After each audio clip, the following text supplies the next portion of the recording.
अस्सलाम वालेकुम वरहमतुल्लाहि वबरकातुहू। दोस्तों, कैसे हो आप सब? उम्मीद करता हूँ आप सब बिल्कुल ठीक होंगे, बिल्कुल खैर व आफियत से होंगे।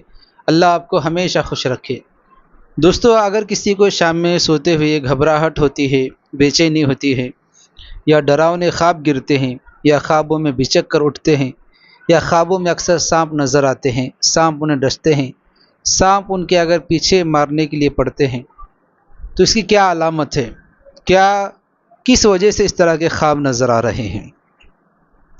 अगर आपको घबराहट हमेशा महसूस हो रही है शाम में सोते वक्त, और अगर आपको सोते हुए डर लग रहा है, किसी के होने का एहसास हो रहा है, कोई साया नज़र आए जैसा दिख रहा है, या फिर ख्वाब में सोने के बाद ख्वाब में आपको मुर्दे नज़र आ रहे हैं, कब्रिस्तान की मैयत नज़र आ रही है, या फिर मसन वाटे के अगर आपको कोई जलाता हुआ कोई अगर नज़र आ रहा है, तो समझे कि या तो कब्रिस्तान का कोई शैतान आपके पीछे पड़ा है, या फिर मसन वाटे कोई शैतान आपके पीछे पड़ा है।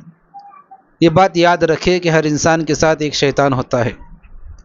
जब किसी मुसलमान को दफन किया जाता है और जब उसके ऊपर मिट्टी डाली जाती है, तो जो दुआ पढ़ी जाती है, मिन्हा खलकनाकुम व फीहा नुईदुकुम व मिन्हा नुखरिजुकुम तारतन उखरा, तो ये दुआ अगर पढ़ना भूल जाता है, तो उस इंसान का जो हमजाद है वह आज़ाद ही रहता है।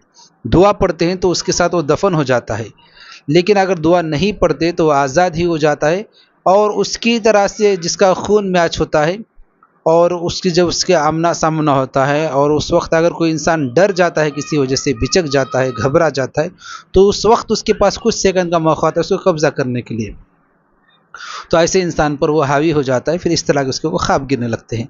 जब कोई मसन वाटे के करीब से जाता है, या मसन वाटे में किसी वजह से जाना होता है, तो वहाँ के तो हमजाद वैसे ही उनके आज़ाद ही फिरते हैं।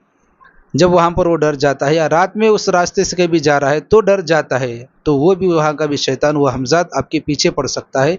इसी वजह से आपको या तो नींद में सोते हुए घबराहट बेचैनी होती है, या फिर मुर्दे नज़र आते हैं कब्रिस्तान के, या फिर मसन वाटे के। लेकिन अगर आपको सांप नज़र आ रहे हैं, बार बार नज़र आ रहे हैं, और आप घबरा घबरा के उठ रहे हैं, तो या तो आपके दुश्मन हैं, या फिर किसी दुश्मन ने आपके ऊपर काला जादू किया हुआ है। इस तरह की कुछ अलामतें होती हैं। अगर आपके नज़दीक कोई आमिले दीन हैं, तो आप उनके पास जाए और अपना इलाज कराए। इस तरह से बिल्कुल भी न बहटे, ये बीमारी ज़्यादा बढ़ती ही जाएगी, और इस तरह की घबराहट आपके ऊपर हमेशा बाकी रहेगी। इसलिए इसको दिल पर लेकर इलाज करें, कुरान और सुन्नत के ज़रिए से इलाज करें। इंशाअल्लाह ताला पूरी तरह से आपका इलाज हो जाएगा। इस वीडियो को ज़्यादा से ज़्यादा शेयर करें। अगर किसी की कोई बात समझ में नहीं आ रही तो कमेंट करके ज़रूर पूछें। मिलते हैं अगली वीडियो में। अपना और अपनों का ख्याल रखें।